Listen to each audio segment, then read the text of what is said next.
Breaking news చూస్తున్నాం. కవిత bail petition పై విచారణ మరోసారి వాయిదా పడింది. విచారణను ఈ నెల 24కు వాయిదా వేస్తూ ఢిల్లీ హైకోర్టు ఆదేశాలు జారీ చేసింది. ఈడీ కేసులో బెయిల్ కోరుతూ కవిత పిటిషన్ దాఖలు చేయగా ఇవాళ హైకోర్టు విచారణ జరిపింది. గతంలో బెయిల్ పిటిషన్ను రౌజ్ అవెన్యూ కోర్టు తిరస్కరించడంతో కవిత ఢిల్లీ హైకోర్టును ఆశ్రయించింది.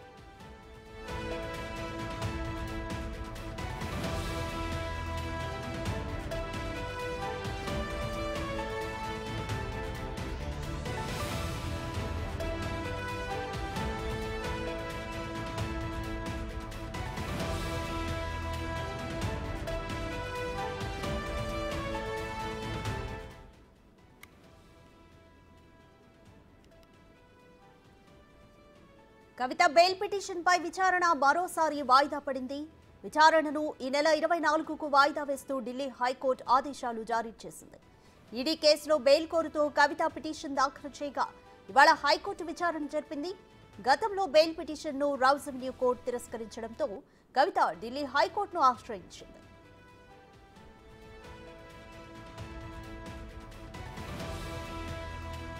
మోర్ డీటెయిల్స్ మా ప్రతినిధి శివ ఢిల్లీ నుంచి అందిస్తారు. శివ, కవిత బెయిల్ పిటిషన్ పై ఢిల్లీ హైకోర్టులో విచారణ మరోసారి వాయిదా పడింది. కంప్లీట్ డీటెయిల్స్ ఏంటి? రాధిక, రౌజనీ కోర్టు ఇచ్చిన తీర్పును సవాలు చేస్తూ గతంలో రౌజనీ కోర్టులో ఈడీ సిబిఐ కేసులకు సంబంధించి బెయిల్ పిటిషన్ దాఖలు చేశారు. ఈ నేపథ్యంలోనే వాదనలు ముగిసిన తర్వాత రౌజనీ కోర్టు న్యాయమూర్తి కావేరి బవేజా రెండు బెయిల్ పిటిషన్కు సంబంధించి తీర్పును వెలువరించారు. రెండు పిటిషన్లు కూడా తిరస్కరించినట్టుగా కావేరి బవేజా తెలియజేశారు. అయితే 2 రోజుల క్రితం ఢిల్లీ హైకోర్టులో కవిత తరపు న్యాయవాదులు మోహిత్ రావు అలాగే దీపక్ చౌదరి ఢిల్లీ హైకోర్టులో పిటిషన్ దాఖలు చేశారు. పిటిషన్ దాఖలు చేసిన నేపథ్యంలో ఈరోజు ఉదయం స్వర్ణకాంత శర్మ ధర్మాసనం సింగిల్ బెంచ్ ధర్మాసనం దీనిపై విచారణ జరిపిన సందర్భంలో కవిత తరపు న్యాయవాదులు వచ్చే వారం, అంటే ముందుగా ఈడీ తరపు న్యాయవాదులు దీనికి సంబంధించి సమయం కావాలని కోరిన నేపథ్యంలో ఈడీకి మొదట నోటీసులు జారీ చేసింది. అంటే కవిత తరపున పిటిషన్ దాఖలు చేసిన నేపథ్యంలో ఢిల్లీ హైకోర్టులో ఈడీ కేసులో బెయిల్ మంజూరు చేయాలంటూ హైకోర్టులో పిటిషన్ దాఖలు చేసిన నేపథ్యంలో ముందుగా నోటీసులు జారీ చేశారు ఈడీ అధికారులకు జస్టిస్ స్వర్ణకాంత శర్మ.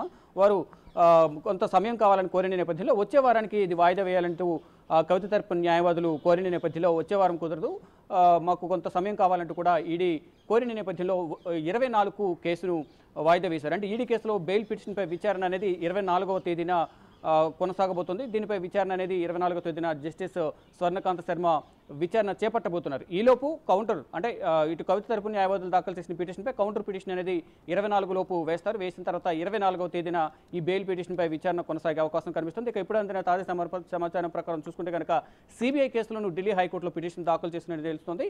ఇంకా సోమవారం దీనిపై విచారణకు వచ్చే అవకాశం అయితే కనిపిస్తోంది. అంటే ఇటు రౌజనీ కోర్టులో 2 పిటిషన్లపై విచారణ కొనసాగింది. 2 పిటిషన్లను కూడా జస్టిస్ కావేరి బవేజా తిరస్కరించిన నేపథ్యంలో ఢిల్లీ హైకోర్టును ఆశ్రయించారు. ఈడీ కేసుకు సంబంధించి 24వ తేదీకి బెయిల్ పిటిషన్ విచారణ వాయిదా వేశారు. మళ్ళీ ఈరోజు సిబిఐ కేసులను ఢిల్లీ హైకోర్టును ఆశ్రయించినట్లుగా తెలుస్తోంది. ఇక సోమవారం విచారణకు వచ్చే ఛాన్స్ అయితే కనిపిస్తున్నాయి. మొత్తంగా చూసుకుంటే ఢిల్లీ లిక్కర్ స్కామ్కు సంబంధించి కవిత కీలకంగా వ్యవహరించారు. ఈ నేపథ్యంలో కవితకు బెయిల్ మంజూరు చేయొద్దంటూ కూడా ఈడీ సిబిఐ ట్రయల్ కోర్టులో తమ వాదనలు వినిపించిన నేపథ్యంలో ట్రయల్ కోర్టులో ఈడీ సిబిఐ న్యాయవాదులు వినిపించిన వాదనలతో ఏకీభవించిన న్యాయమూర్తి కావేరి బవేజా కవిత బెయిల్ పిటిషన్లను తిరస్కరించారు. మరోవైపు కవిత తరపున అభిషేక్ మను సింఘ్వి ట్రయల్ కోర్టులో వాదనలు వినిపించారు. కవితకు సంబంధించి ఎటువంటి ఆధారాలు లేవు, ఆధారాలు లేకపోయినా కవితను అరెస్ట్ చేశారు. గతంలో విచారణకు సహకరించారు కాబట్టి ఒక మహిళగా పరిగణిస్తూ ఒక మహిళా రాజకీయ నాయకురాలిగా మాజీ ఎంపీ, మరోవైపు ప్రజెంట్ ఎమ్మెల్సీకి ఉన్నారు కాబట్టి కవితకు ఆ కోణంలో ఆరోగ్య సమస్యలు కూడా ఉన్నాయి కాబట్టి ఇవన్నీ కూడా పరిగణనలోకి తీసుకుని కవితకు బెయిల్ మంజూరు చేయాలి.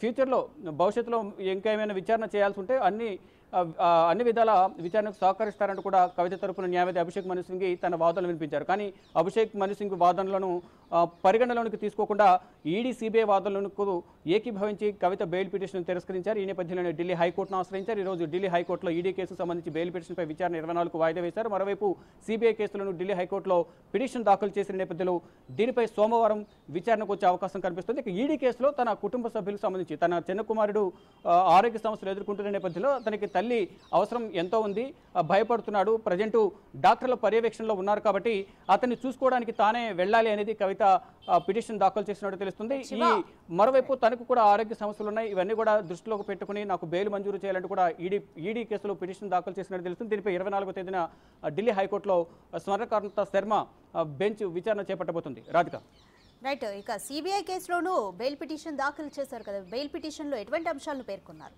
సిబిఐ కేసుకి సంబంధించి? రైట్, ఇప్పుడు సిబిఐ కేసులో కూడా సేమ్ ఇంతకుముందు ఈడీ కేసుకు సంబంధించి తన కుటుంబ సభ్యులకు కానీ తనకు సంబంధించి ఆరోగ్య సమస్యలు కానీ తన కుటుంబ సభ్యులు అంటే తన చిన్న కుమారుడి ఆరోగ్యం సరిగా లేదు, గతంలో కూడా పరీక్షల సమయంలో కూడా తన తల్లి సంబంధించి అవసరం ఎంతో ఉంది కాబట్టి బెయిల్ మంజూరు చేయాలంటూ కూడా గతంలో కూడా ఏప్రిల్ 16 వరకు బెయిల్ మంజూరు చేయాలంటూ పిటిషన్ దాఖలు చేసిన నేపథ్యంలో ఈడీ కేసులు మధ్యంతర బెయిల్ను తిరస్కరించారు, తర్వాత రెగ్యులర్ బెయిల్ కూడా తిరస్కరించారు. తర్వాత మధ్యంతర బెయిల్ తిరస్కరించిన తర్వాతే కవితను 11వ తేదీన ఏప్రిల్ 11న జ్యుడిషియల్ కస్టడీలో ఉండగానే తిహార్ జైల్లో సిబిఐ అరెస్ట్ చేసింది. అరెస్ట్ చేసిన తర్వాత మళ్ళీ 3 రోజుల సిబిఐ కస్టడీ ఇచ్చారు. సిబిఐ కస్టడీ ముగిసిన తర్వాత మళ్ళీ సిబిఐ కేసులో కూడా జ్యుడిషియల్ కస్టడీ పొడిగించారు. అయితే ఇప్పుడు సిబిఐ కేసులో కూడా గతంలో ఏదైతే తన కుమారుడికి సంబంధించి ఎగ్జామ్స్ సంబంధించి ఏదైతే బెయిల్ కోరారో ఆ ఎగ్జామ్స్ ముగిసిన తర్వాత తన కుమారుడు అంటే ఒంటరిగా ఫీల్ అవుతున్నారు, తల్లి అవసరం అనేది కుటుంబంలో ఎవరికైనా ప్రతి ఒక్కరికి అవసరం ఉంటుంది, పిల్లవాడు చిన్నవాడు కాబట్టి తనకు అనారోగ్య సమస్యలు అంటే తల్లి దూరంగా ఉండడం వల్ల అనారోగ్య సమస్యలతో ఇబ్బంది పడుతున్నారు, ప్రజెంట్ డాక్టర్ల పర్యవేక్షణలో ఉన్నారు కాబట్టి తన కుమారుని చూసుకోవడానికి తనకు అనుమతి ఇవ్వాలి. మధ్యంతర బెయిల్ అనేది గతంలో లోకల్ కోర్టులో ట్రయల్ కోర్టులో పిటిషన్ దాఖలు చేసినప్పటికీ అక్కడ ఈడీ కేసులో మధ్యంతర బెయిల్ను తిరస్కరించారు. ఇక రెగ్యులర్ బెయిల్కి సంబంధించి మళ్ళీ ట్రయల్ కోర్టులో ఆశ్రయించిన నేపథ్యంలో ట్రయల్ కోర్టు తిరస్కరించింది. ఇక్కడ ఢిల్లీ కోర్టులోకి వచ్చారు.